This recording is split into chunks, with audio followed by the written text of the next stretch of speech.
shacabka ku dhaqan degmada Saylac oo isku soo bax ballaaran ka sameeyay bartamaha magaalada Saylac kaasi oo ay kaga dareen celinayeen qodba sanadeedkii uu ka horjeediyay golaha baarlamaanka madaxweynaha Jamhuuriyadda Soomaaliland Mudane Muuse Biixi Cabdi dadweynahan ku dhaqan degmada Saylac oo u kala harin isku soo baxan ay maanta ka sameeyeen magaalada Saylac kaasi oo ay kaga dareen celinayeen sida ay uga go'an tahay qadiyada ku saabsan jiritaanka Somaliland waxaana dadweynaha horkacayay barasaabka gobolka Salal Mawlid Maxamed Nuur iyo sidoo kale duqa degmada Saylac Saacad Daahir Cige qaar ka mid ah xildhibaanada golaha deegaanka ee degmada Saylac uqaal dhalinyaro haween iyo sidoo kale wasaaradaha laamaha kala duwan ee gobolka Salal oo ugu horeeyay isku duwaha wasaaradda kalluumaysiga ee kheyraadka badda iyo sidoo kale maamulaha wasaaradda kalluumaysiga xogaha fulinta dawladda ee degmada Saylac Cilmi Saal Farax iyaguna dhamaantoodba halkaasi ka soo jeediyay khudbado taabanaya sida ay uga go'an tahay jiritaanka Somaliland isla markaasina ka soo sheekayay dhalinyaradii u shahiiday midnimada Jamhuuriyadda Somaliland waan taageersanahay gooliskutaaga Somaliland waan taageersanahay waan taageeraynaa Somaliland waa jamhuuriyad jirta ma aha maanta tu gorgortan lala gali karo oo gorgortan gasha oo Soomaaliyeed ha lagu daro iyo halka ku soo birta oo la oran karo maanta ma aha way hana qaaday madaxweynaha jamhuuriyadda Somaliland Mudane Muuse Biixi Cabdi qodba sanadeedii uu ka jeediyay oo u jeediyay labada gole waan taageersanahay waana soo dhaweynaa waxa kale oo aan soo dhaweynaynaa maanta go'aankii uu ka qaatay kulankii aw ra'iisul wasaaraha Itoobiya Abiy Ahmed aw ku xiriiriyay inuu kula hadlo ama kula kulmo ama uu yimaado madaxweynaha Soomaaliya inuu Hargeysa yimaado go'aankii uu madaxweynuhu ka qaatay kaana waan taageersanahay waxa kale oo tacsi u diraya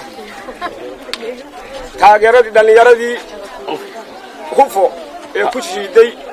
88 ee bilowday kacdoonkii jamhuuriyadda Somaliland maanta ay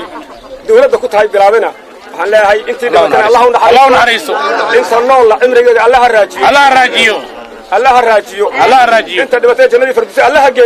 geeyo aad iyo aadna dadweynaha reer Saylac waa ku mahadnaqayaa sida wanaagsan u soo baxdeen ee u soo dhaweyseen marmar noolaato arowgeegu hajabo waxaan aad u ambalyaynayna oo u soo dhaweynayna oo u taageerayna madaxweynaha jamhuuriyadda Somaliland Muuse Biixi Cabdi waxaan leenahay magacaaga iyo madaxaaguba haraago qofkaad qaadatay waan kugu garab galay guulayso abidka guulayso go'aankii geesinimada lahaa ee uu ka qaatay madaxweynaha jamhuuriyadda Somaliland Mudane Muuse Biixi Cabdi waxaynu ku taageeraynaa oo aynu aad iyo aad ugu taageeraynaa go'aanka raganimada leh ee uu ka khudbadii uu ka jeediyay labada gole hortooda waxaynu leenahay waa ku taageersanahay waana ku hambalyeynaa gooliskutaaga Somaliland mid aan baryo ahayn go'aankii uu qaatay madaxweynaha jamhuuriyadda Somaliland Mudane Muuse Biixi Cabdi ee ahaa go'aan madaxweyne oo dabca wax lagu khasbana anan yeelay wixii uu gartana wadankiisa u gartay oo dadkiisa u gartana muxuu ahaa ku dhaqaaqaya kaas baan taageersanahay sida uu khudbada u yiri baan u taageersanahay kuwa ku asbayeen nama deeqin iyo waxa leh been bay sheegayaan been jamhuuriyadda Somaliland madaxweyne leedahay madaxweyneedu waa ka go'aan ka qaatay kaasaan u daba joognaa kaasaan raacsanahay meel kasta oo joogno 30 sanadood ee ay jamhuuriyadda Somaliland maanta dawladda ahayd cid hogaamin karta oo madaxweynaheeda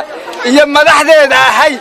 oo meel kale uga talisa way ka weynaatay taas jamhuuriyadda Somaliland way ka weynaatay adawgeed ha jabo Allah ha guulaysato dhammaan dadka reer Saylac ee aan ugu soo baxnay bartamaha magaalada iyo ugu dabaaldegaya munaasabaddan qaaliga ilaahay baa mahadle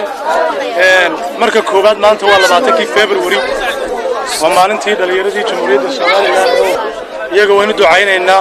tacsi tiiraayadana waynu diraynaa qaranka Somaliland dhammaan waan ka tacsiyadaynaynaa eheladoodu waan ka tacsiyadaynaynaa waxaanu leenahay Somaliland ilaahay ha guuleeyo cadowgeena Allah ha jabiyo marka taa laga tago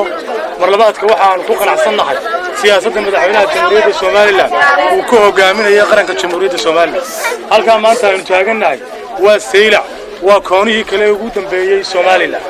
waxay muujinaysaa inay Soomaaliland hal meel wada socoto oo ay dhinac kaliya ka wada jeedo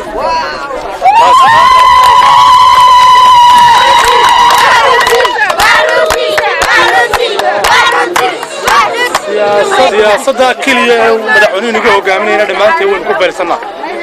mar labaad iyo mar saddexaad baa waxaan tacsiin u dirayaa dhalinyarada qaranka jamhuuriyadda Soomaaliland ee u geeriyootay inay qarankooga bilaabay inuu maanta halkaa u marayo iyagana waxaan leeyahay samiriyay dhammaantood ay naga siiyo qoysaskoogii shacabka reer Saylacna waxaan leeyahay waa mahadsantihiin sida aad u soo baxdeen ee wanaagsan